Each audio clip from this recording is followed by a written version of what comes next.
in thinking about this and thinking about, what is it that we're doing when we work with practices. And I'll also start by saying, when we did our baseline assessments with our PTN participants, who are heavily from the behavioral health community, specialty community, and less primary care, truthfully, because of the CMS exclusion for CMS ACO participants. So in Maine and New Hampshire, Vermont, that actually excludes a large swath of primary care.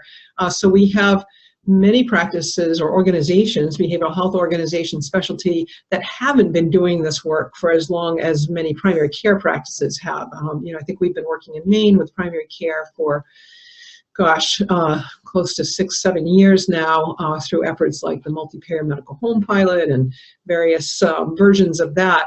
But many of these other organizations and practices, this is pretty new. So I think it wasn't surprising in many ways that on the baseline assessments that our practice facilitators and staff have been doing with practices newly entering into the Northern New England PTN and NEPTN, we found that one of the biggest areas for improvement was this notion of having a standardized approach to quality improvement, having a philosophy, an organizational-wide commitment to this. So I think this is a very timely topic for us as well, and a real need. And I think it's important to recognize that one of the challenges in working with organizations around quality improvement is that really what we're talking about is change, right? That we're asking them to change something, saying where is your quality improvement strategy, right? Where is your plan?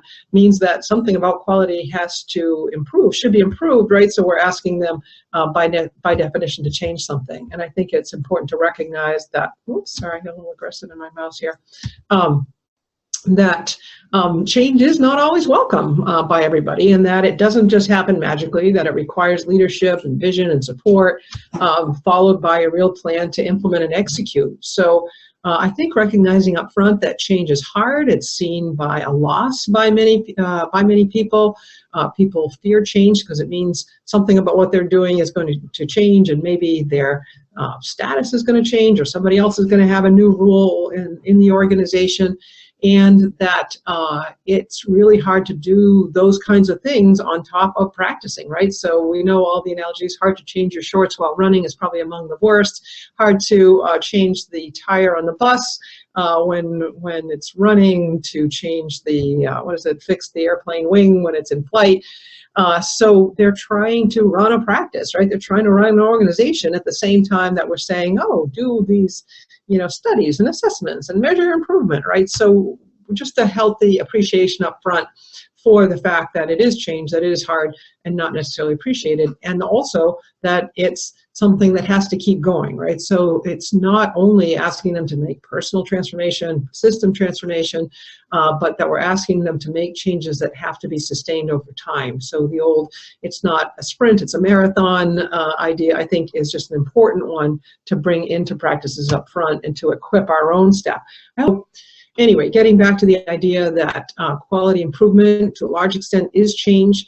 Not everyone likes change, and I think within that, we need to recognize there is a whole science of change management, change leadership, and within that, one of the helpful concepts that I like to remind myself comes from the work of Everett Rogers, who recognized that change happens in different ways. It has to do a lot with the elements of the change that you're suggesting, and that it matters a lot who you're working with, that there are, for any given change, and they're not always the same people all the time, right? But for any given change, there are people who are likely to be the innovators, those who are likely to be the early adopters or early majority, after them, the late majority, and then sometimes they're called laggards, but we like to call them traditionalists, right? People who are less fond of the change. And again, it varies with different things. So the classic example is, who in your family or your workplace was the first to get an Apple Watch, right? Or a smartphone several years ago, right? And who were the ones still hanging on to their